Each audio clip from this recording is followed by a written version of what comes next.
मैं जितेंद्र गहलोत, आदर्श विद्या मंदिर उच्च माध्यमिक बालोतरा, कक्षा 10वीं, भाग 3, पाठ 7, भाग 3, परमाणु संरचना। वैज्ञानिक नील्स बोर का जन्म 1885 में व मृत्यु 1962 में हुई। इनका जन्म 7 अक्टूबर 1885 में कोपेनहेगन नामक गांव में हुआ, जहां 1916 में कोपेनहेगन विश्वविद्यालय में उनको भौतिक शास्त्र का प्रोफेसर नियुक्त किया गया। 1922 में ही उनको परमाणु की संरचना पर अपना योगदान देने के लिए नोबेल पुरस्कार प्राप्त हुआ।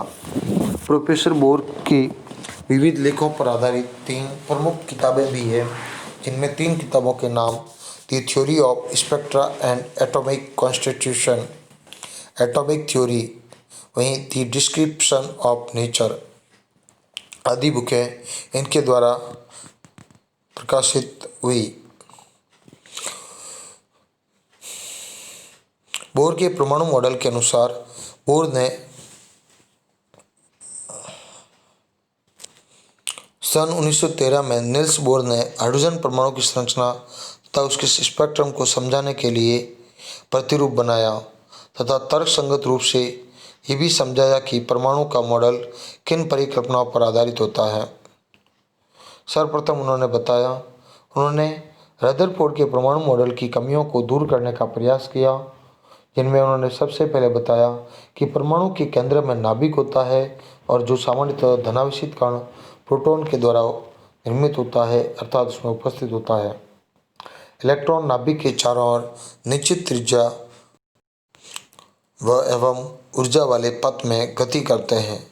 ये निश्चित ऊर्जा वाले पथ कक्षा, कोश या ऊर्जा स्तर कहलाते हैं, अर्थात नाभिक के चारों ओर एक जैसे के कोश, ये एल कोश, ये एम कोश, तो ये हमेशा उसी एक कोश में या निश्चित कोश में ही इलेक्ट्रॉन गति करेगा, अर्थात एल कोश का इलेक्ट्रॉन एल कोश में ही गति करेगा। तो इस प्रकार ये निश्चित पथ या कक्षा या कोश या ऊर्जा स्तर में गति करते हैं। इसके कारण इनका ऊर्जा लेवल न तो बढ़ता है और न ही घटता है। ये कक्षा नाभिक के चारों ओर सकेंद्रीय रूप से व्यवस्थित होती है, इसलिए इन्हें इनके क्रम अनुसार 1, 2, 3, 4 वहीं अंग्रेजी नामों के अनुसार के एलिमेंट के क्रम से प्रदर्शित किया जाता है।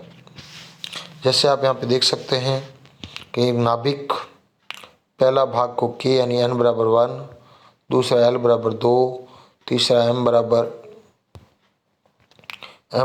3 और n बराबर 4।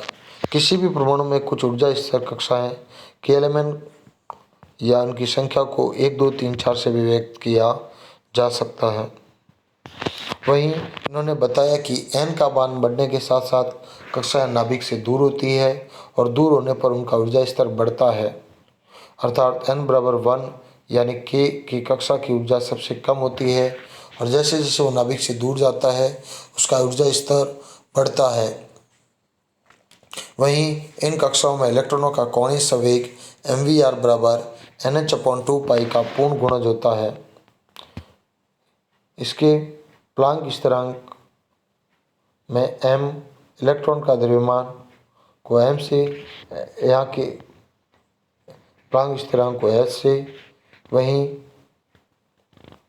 इलेक्ट्रॉन का वेग v तथा r कक्षा की त्रिज्या को प्रदर्शित करता है। इलेक्ट्रॉन केवल उन्हीं कक्षाओं में गति कर सकता है जहां nh अर्थात उसका एक निश्चित पूर्णांक संख्या प्राप्त हो, जिनका कोणीय संवेग nh/2 के बराबर होगा।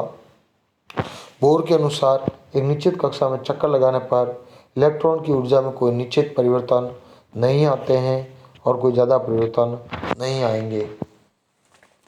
इलेक्ट्रॉन जब परमाणु के बाहर से किसी भी प्रकार की ऊर्जा का अवशोषण करता है तो ये उत्तेजित होकर उच्च ऊर्जा स्तर में चला जाएगा। यदि इलेक्ट्रॉन ऊर्जा का उत्सर्जन करता है तो उच्च ऊर्जा स्तर से निम्न ऊर्जा स्तर की कक्षा में आ जाएगा और जिससे परमाणु में द्वारा इसकी ऊर्जा का अवशोषण और उत्सर्जन रैखिक स्पेक्ट्रम द्वारा किया जा सकता है। अर्थात जब ये भाग यहाँ पर है तो यदि कोई इलेक्ट्रॉन इस भाग से इस भाग में यानी पहले भाग से दूसरे भाग में जाना जाता है तो ऊर्जा के कुछ भागों को ग्रहण करेगा और ऊर्जा के अवशोषण करने के बाद वह पहले भाग से दूसरे भाग अर्थात के से एल में जा सकता है। इसी प्रकार अगले भाग में यदि उसे दो भाग से एक में आना है तो उसे अपनी ऊर्जा का त्याग करना पड़ेगा, क्योंकि कोई भी कक्ष नाभिक के जितना नज़दीक होता है उसका ऊर्जा स्तर उतना ही कम होता है। परमाणु में द्वारा इसकी ऊर्जा अवशोषण उत्सर्जन में रैखिक स्पेक्ट्रम का भी निर्माण होगा, अर्थात जैसे जैसे ये ऊर्जा का त्याग करता है तो रैखिक स्पेक्ट्रम का निर्माण होगा। बोर के परमाणु मॉडल की कमियां। यहाँ निश्चित होता है कि रदरफोर्ड से बोर का परमाणु प्रतिरूप अधिक विकसित था। इसके द्वारा परमाणु के रैखिक स्पेक्ट्रम तथा स्थायित्व की व्याख्या की जा सकती थी। इस मॉडल में कुछ कमियां भी पाई गई जो निम्न थी। इनमें उन्होंने बताया कि अधिकतम इलेक्ट्रॉन वाले परमाणु प्रतिरूप इस मॉडल द्वारा स्पष्ट नहीं हो पाए, क्योंकि इन्होंने अपने मॉडल में केवल हाइड्रोजन परमाणु के प्रतिरूप की व्याख्या तो कर दी, लेकिन हाइड्रोजन से बड़े अर्थात एक इलेक्ट्रॉन से बड़े जिनका इलेक्ट्रॉन क्रमांक केवल एक था उससे अधिक के परमाणु की तुलना नहीं कर पाए। वहीं उच्चंदन समता वाले उपकरण से देखने से पता चला कि परमाणु का रैखिक स्पेक्ट्रम एक से अधिक लाइनों में बटा होता है, अर्थात कई भागों में विभक्त होता है, जिसका कारण बोर मॉडल भी स्पष्ट नहीं कर पाए। अर्थात जब किसी रेखा को हम ध्यान से देखते हैं तो कई छोटे छोटे भागों में विभक्त हो जाती है, जिन्हें रैखिक स्पेक्ट्रम के नाम से जाना जाता है, जहां ऊपरी रंग बैंगनी, नीला अर्थात बैंगनी और नाला इंद्रधनुष की तरह इनके रंगों का वर्गीकरण हो जाता है। ये परमाणु द्वारा रासायनिक बंध बनाकर अणु बनाने की प्रक्रिया को स्पष्ट नहीं कर पाए। ये इस बात को समझाने के लिए असमर्थ थे कि किस प्रकार परमाणु आयन बनाता है या किस प्रकार अणु या परमाणु सहसंयोजक बंध या उपसंयोजक बंधों का निर्माण करता है। वहीं परमाणु की विभिन्न कक्षाओं में इलेक्ट्रॉनों के वितरण के लिए बोर और बरी ने कुछ नियम भी दिए। उन्होंने बताया कि इस नियमों के अनुसार किसी कक्षा में उपस्थित अधिकतम इलेक्ट्रॉनों की संख्या को 2n² से प्रदर्शित किया जा सकता है, जहां n उस कक्षा के कोष की संख्या अर्थात ऊर्जा स्तर की संख्या होती है। जैसे सबसे बाहरी कोष में इलेक्ट्रॉनों की अधिकतम संख्या या तो 8 होगी या उस नियम के अनुसार 2n² के रूप में पूर्ण रूप से भरी होती है। किसी भी परमाणु के दिए गए कोष में इलेक्ट्रॉन तब तक स्थान नहीं ले सकते जब तक कि उससे पहले वाले भीतरी कक्ष पूर्ण रूप से भरे नहीं है, अर्थात जब तक के कक्ष पूरा भरा हुआ नहीं होगा तो कोई भी परमाणु अर्थात इलेक्ट्रॉन एल कक्ष में प्रवेश नहीं कर सकता, और जब तक एल कक्षक पूर्ण रूप से भरा हुआ नहीं होगा तब तक कोई भी कक्षक एम कक्षक में भाग नहीं ले पाएगा। इस प्रकार जब तक कि उससे पहले वाले भीतरी कक्ष पूर्ण रूप से नहीं भरते तो हम वह कोष उस इलेक्ट्रॉन में अपना स्थान नहीं ले पाएगा। इससे ये स्पष्ट होता है कि कक्षाएं सदैव क्रम के अनुसार ही भरी जाती है, क्रमानुसार होती है। जैसे कि आप देख सकते हैं कि कक्षा की संख्या 1, कोष का नाम के, तो 2 इंटू 1 का स्क्वायर यानी 2, जब n का मान 2 यानी l, तो जब 2 इंटू 2 का स्क्वायर तो 2 का स्क्वायर 4, 4 दूनी 8, वहीं n बराबर 3 m, 2 इंटू 3 का स्क्वायर 3 3 9, 9 दूनी 18, n 4, 2 इंटू 4 का स्क्वायर 4 का स्क्वायर 16, 16 दूनी 32। इसी प्रकार आप हीलियम को देख सकते हैं। हीलियम एक मात्र ऐसा यौगिक है जिसके अंतिम कोष में 2 इलेक्ट्रॉन होते हैं, क्योंकि इसका प्रथम कोष में अधिकतम इलेक्ट्रॉनों की क्षमता 2 ही होती है और ये पूर्ण रूप से भरा होने तक कारण स्थायित्व को प्राप्त करता है। उसी प्रकार नियॉन के अंतिम कोष में 8 इलेक्ट्रॉन उपस्थित होने के कारण भी वह अस्तित्व को प्राप्त कर लेता है। अर्थात में प्रोटॉन व न्यूट्रॉन की संख्या 10-10 होकर कुल द्रव्यमान 20 हो जाता है। लेकिन हम स्थायित्व को उसके परमाणु के अंतिम कोश से ही जानते हैं। तो यहाँ पे इसका अंतिम कोश भरा हुआ है, यहाँ पर भी उसका अंतिम कोश भरा हुआ है। अब इस आवर्त सारणी को समझने का प्रयास करेंगे तो आप देखेंगे कि हाइड्रोजन में परमाणु संख्या 1 है, यदि प्रोटॉनों की संख्या भी 1 है, लेकिन इसके अंदर न्यूट्रॉन नहीं पाया जाता तो इलेक्ट्रॉनों की संख्या भी 1 है। सामान्यतः एक पदार्थ का परमाणु क्रमांक यानी Z, न्यूट्रॉनों की संख्या N, प्रोटॉनों की संख्या को P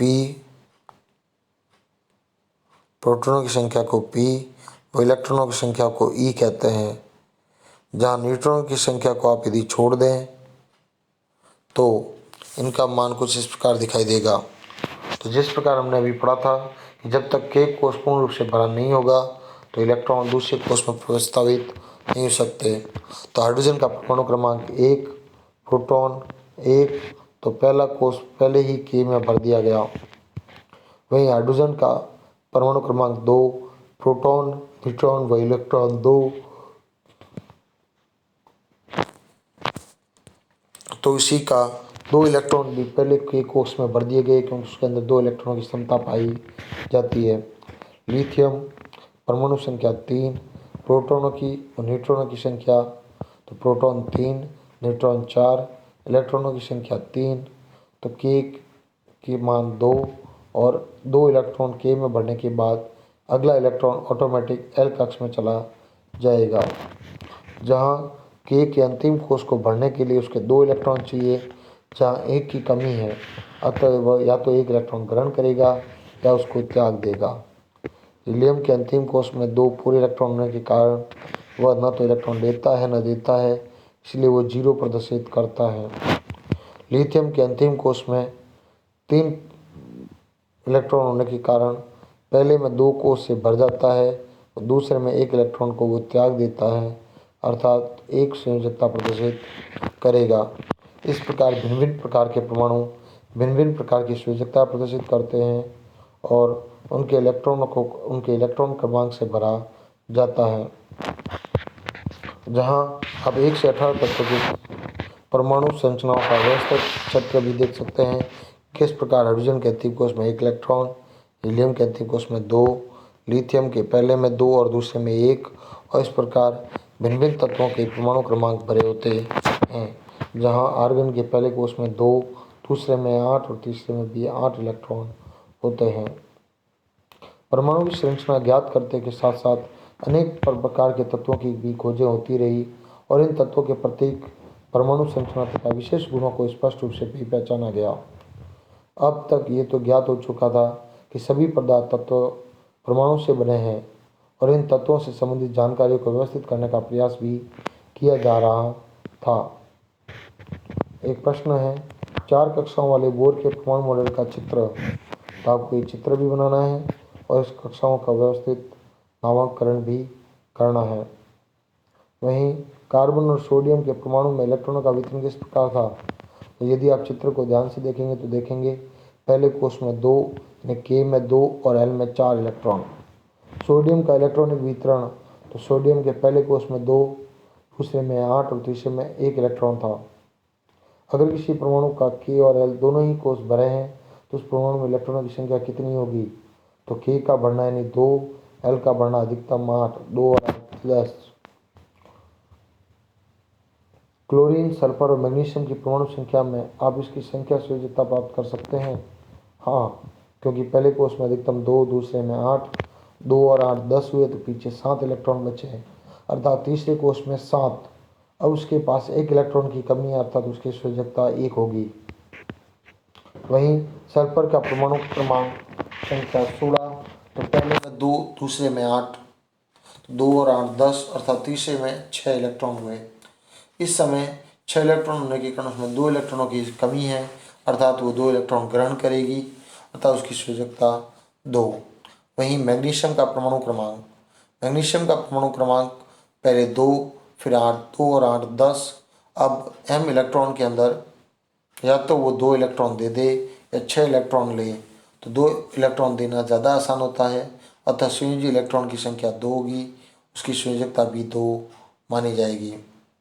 आज के गृह कार्य में आपको थॉमसन के परमाणु मॉडल की कमियां लिखनी है, हाइड्रोजन के परमाणु का नामांकित चित्र बनाना है, वहीं गोल्डस्टीन द्वारा खोजी गई विकिरण का नाम लिखना है। धन्यवाद।